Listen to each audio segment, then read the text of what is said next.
Steve jobs நம்ம எல்லாருக்குமே தெரியும். Apple, Lisa, Macintosh, iMac, iPad, iPhone இதெல்லாம் காரணம் அவர் தான். அது தயாரித்தவர் அவர் தான். பொதுவாக பார்த்தோன்னா personal computer, digital animation, music distribution, mobile phone அப்படிங்கிற நவீன தொழில்நுட்பம் எல்லாத்தையுமே அவர் தான் பெரிய ஆளாக இருந்தார். ஆனால் அவருடைய இன்னொரு பக்கம், அதாவது அவருடைய ஆன்மீக திட்டம், குடும்ப வாழ்க்கை பற்றி அநேகருக்கு தெரிஞ்சிருக்காது. அமெரிக்காவில் உள்ள கலிஃபோர்னியாவில் சான் ஃப்ரான்சிஸ்கோவில் 1955 பிப்ரவரி 24 பிறந்தார்.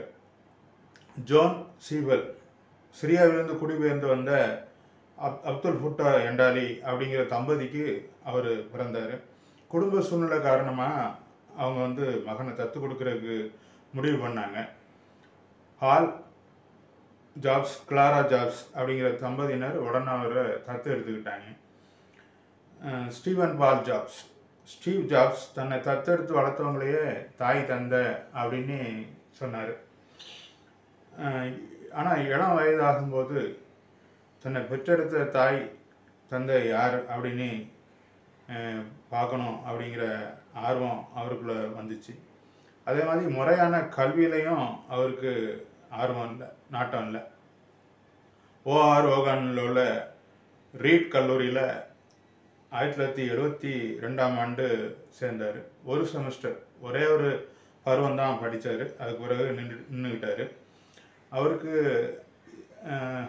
ஆன்மீக தேட்டம் இருந்ததுனால 1974 இந்தியாவுக்கு அவர் வந்தார். இந்தியாவில் 7 மாதம் பயணித்தார். இங்கே இருக்கும்போது ஜென் புத்த மதத்தில் அவருக்கு ஆர்வம் வந்துச்சு. உணவு முறையையும் அவர் மாற்றிக்கிட்டார். அதே சமயம் 1978 ஸ்டீவ் ஜாப்ஸ் உயர்நிலை பள்ளியில் படித்த ஒரு தோழி கிருஷ்ணன் பிரனன் அப்படிங்கிறவங்களுக்கு ஒரு மகா பிறந்தா. அந்த பிள்ளைக்கு லிசா பிரனன் அப்படின்னு சொல்லி தாய் பேரிட்டாங்க. ஆரம்பத்தில் ஸ்டீவ் ஜாப்ஸ் இது என் மகள் அல்ல அப்படின்னு மறுத்தாலும் பின்னர் பொருளாதார உதவிகளை செய்தார்.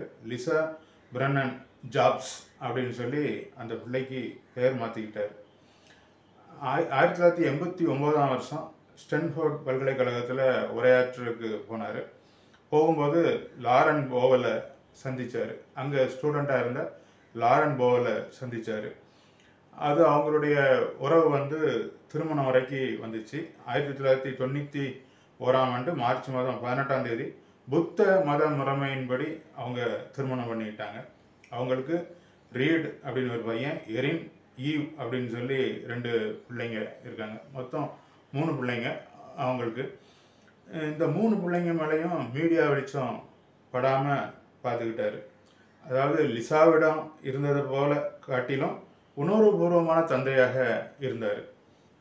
அவரது ஜென் நம்பிக்கை வணிக நம்பிக்கைகளோட போராடிச்சு.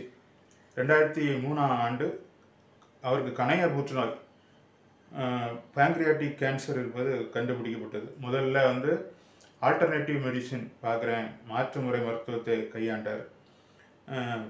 பிறகு தாமதமாக அறுவை சிகிச்சை செய்து கொண்டார் அப்படின்னு சொல்கிறாங்க. 2009 அவருக்கு கல்லீரல் மாற்று அறுவை சிகிச்சையும் நடந்துச்சு. தொடர்ந்து உடல் நலிவுற்றுச்சு.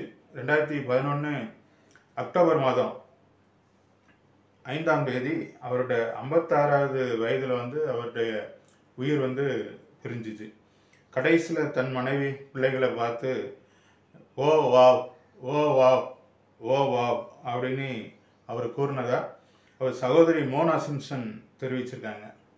தனி மனிதனாக பார்த்தோன்னா உணர்ச்சிகரமான மனிதனாக அவர் இருந்தார். தத்து கொடுக்கப்பட்ட போது கைவிடப்பட்டதாக உணர்ந்தார். அதுவே அவரை ஆன்மீக தேடலுக்கு உள்ளாக வழிநடத்தியது. ஏதாவது ஒன்று செய்து உலகத்துக்கு தன்னை நிரூபிக்கணும் அப்படின்னு பார்த்தாரு. அதுவே அவரை உயர்வுக்கு நேராக வழிநடத்தியது. ஸ்டீவ் ஜாப்ஸ் என்னும் மனிதர் வாழ்ந்தார், உயர்ந்தார், மறைந்தார். இது போன்ற வாழ்க்கை சரித்திரங்களை தவறாதிருக்க தமிழ் மூர் சேனலை சப்ஸ்கிரைப் பண்ணுங்கள்.